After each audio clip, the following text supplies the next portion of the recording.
ସେଥିପାଇଁ ଆମକୁ ତ ଆଉ ହେଲା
ତୋ ପାଖକୁ କେହି ଯିବେନି।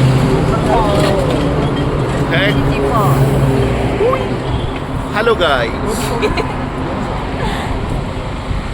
welcome to the vlog.